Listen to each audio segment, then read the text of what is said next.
defeating 2 different powered enemies at one time, you actually get a random, like, roulette wheel style thing going, and will give you any random ability. Whatever ability you land on is the ability you get, so you can end up getting any of the random abilities throughout the entire game. As I complete level 4 here in World 6, get another 5,000 point bonus, and now head over to the right, and now we can see on an icy little platform is the location of level number 5. So, not shockingly, within the level itself is a whole bunch of ice. Not a huge shock there. And work my way up this large mountain here. Like I said, of course, this one's also going to contain another secret switch, which we have to locate. So I'm going to head in here and work my way down. Take out these guys, and you'll see that they get caught underwater, so they all end up dying automatically since the water was unleashed and kind of flooded the whole area that was blocked by the ice. Head up, take out that guy, and head into this room here. In here, I'm going to head over to the right. I'm going to grab the fire ability, though, because I am going to need it. This one's actually a little bit tough, too. You just need to be really quick about it.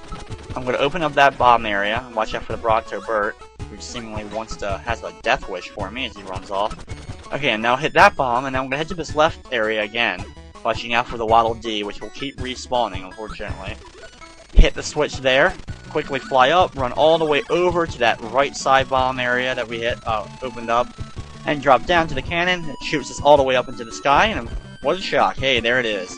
Another one of the secret switches. This one opened up another one of the fast draw mini-games, quick draw mini-games. And once we exit out, you can see right there was the exit to the level as well. So, found the secret switch right by the exit. It shoots us up, another little bonus, and another level is completed here. So it opens up, and you can see on the another one of those ice blocks is level number 6. So this one is also going to be a little icy-filled level, as I'll have to work my way through, as I do have the fire ability, continuing to use the fire ability, which I think would be really useful here. But what I'm going to do is I'm going to lose the fire ability, and I'm going to grab one of the random UFOs that are in this area. I'm going to go ahead and use that. Head down here, and I'm going to have to charge up my ability in order to break this block here, and head over to this door, which is where the secret switch is located. So, pretty quickly in the level, we found the secret switch, opened up the warp star area that we can go to any of the other previous levels in, and now we just gotta continue on to the level. And this is the last level of World 6, and we just have the boss battle to deal with. Open up this area, head up to the top door. And I have a quick battle with a set of Poppy Brothers Seniors, which a little bit of my quick charging shots is good enough to take them out. And grab another one of these star abilities and head off to the right. Just running through as fast as possible with my charged up ability, as well as having a hyper star, so nothing can hurt me, and I can just go as fast as I want barreling through the level. Enter this door, enter another door. And now we have another battle, one last battle, with Meta Knight's army. This is the final conflict with Meta Knight's army, and I'm going to have the UFO throughout it, so it'll actually be a pretty easy level overall, taking out all the guys using the star shooting abilities that is the UFO. Gain it back real quick, as I unfortunately got hit.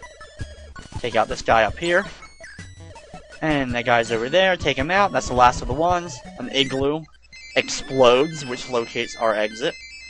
And there we go, the last level of level 6 is completed. Now we'll head off to the boss battle, which is, of course, one of the best bosses in the entire game. It's our first real showdown in Kirby history with Meta Knight. So this should be a fun battle here. And in this battle, it's a sword versus sword only battle. And Meta Knight actually is pretty tough, because he kind of works like a Dark Link style thing in Legend of Zelda. That his, he's not doing the same movements as you, but he does block a lot. You just have to really try to work behind him. Unfortunately, the AI really isn't as smart as you would like it to be, because this could be a really epic duel. But after you take him out, his mask breaks, revealing, what he looks like, which he looks very similar to Kirby. It's just like a darker, like purplish, like a dark purple style of Kirby. And the celebration begins. Another rod piece was collected. And now it's off to Rainbow Resort, Level 7, World 7. the final world of the game. Like I mentioned before, that there is 8 worlds, but the 8th world is just the final boss battle. Now, unlike World 6, only 2 of the levels in the entire world in this one actually contain secret switches. So that's a relief, or something that we really don't have to worry about them too much. But we do have to make sure that we find the ones I mentioned, and hey, well, one of them's in this level, and it's actually in this room. This is another one, there's one that's actually really tough to locate if you don't know where it is. This is another one that actually takes a little bit of, it took a little bit of a challenge in order to locate it and find it. I need to grab this Waddle Doo's ability to get the beam, and I'm going to slide through this area, take out this Bronto Bird up here, and as you can see, when I use the beam ability, it's opening up blocks around the area, some breakable blocks that are only being able to be broken by the beam ability. So what does that mean? Well, what that means is, of course, I'm going to have to use that in order to locate the secret switch door. Now, the secret switch door is that upper door there, which is, of course, is surrounded by blocks. So what I need to do is use my beam ability in order to open up the random blocks in the area. There we go, I opened up most of them. Now that most of them are clear, to enable to break the last 2 blocks, what I need is a fireball ability, which is, of course, also located in the room, so at least they give you both abilities you need. And now I just need to barrel through the door, head in, there's a secret switch, and it opens up a crane game. And now I'm going to head in the room. It kind of looks like a face there if you looked at it closely enough. 2 eyes and a mouth and a nose, or whatever you would like to call it. Kind of looked like a face in that room. So I now have a fireball ability to work my way quickly through this little area. And reach the star door.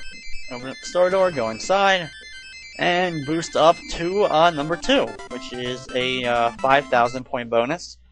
And the end of that level.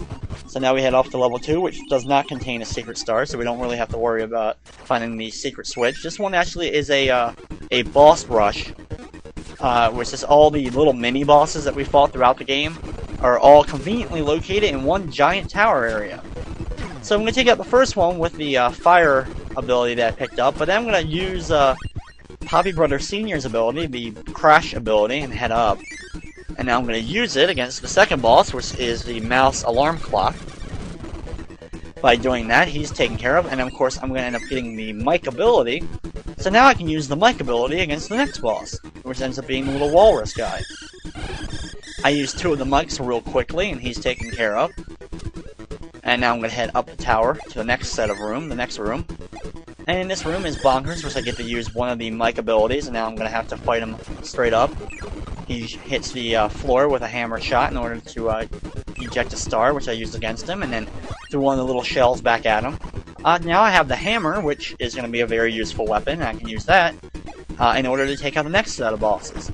So we start off with the guy, the little turtle guy, who ends up doing the throw ability. So I take him out real quick, and I'm just going to head on without grabbing the throw ability. Even though it's one of the cooler abilities, I'm going for speed more or less, and I can use the hammer to defeat Bugsy and the other bosses easier than using the throw ability. So another boss taken care of, and head up to the next room. And in this room is the Burning Leo style boss, the lying boss, whatever you want to call him. And taken care of real quickly. And that was the end of that, so now I'm just going to float up to a warp star, which is located at the very top of the tower. And the warp star is going to take me to another little area of this level. So I'm not quite done the level yet, though that was pretty much enough for the level. It gives me a little small area to deal with as well. But it's basically a run-through area. I get a maximum tomato. And, yeah, complete the level. So level number 2 of the final world, world number 7, is completed with another 5,000 point bonus. So it's off to level 3 here in world number 7, Rainbow Resort. And in this level, of course, it's a nice dream-filled level, as the game will now slow to a creeping amount of speed as I slowly go over a very large amount of sleeping little sprite guys who are just falling asleep constantly, and thus making my game feel like it's falling asleep as well, as it just moves sluggishly as I float over those guys. And enter the door on the right, and we finally get a little bit of speed up going again, as the random Bronto Burts continue to annoy the heck out of me and made me lose my hammer, but I'll grab a color real quick instead, and I lose the color real quick. So yeah, so far so good. I've lost 2 abilities in the same room. Take out the Broom Hatter. And hey look, it was that mysterious stranger once again to throw us a Hyperstar, or invincibility, whatever. And now I'm going to charge through all the random enemies as fast as possible. See how far I can get with the invincibility, so I don't have to worry about enemies hurting me or anything. Climbing over and over the cannon. And unfortunately the other cannon did some damage to me as I grabbed the Parasol. And now we go ahead and grab the sword and head into the exit. So another level is completed here. So I get another extra bonus life. It's gonna rack my life total up to 23, as I sit currently at only half my health, as I'm going to enter level 4. So here we go, and this level is a little weird color scheme wise. It's like this dark green color.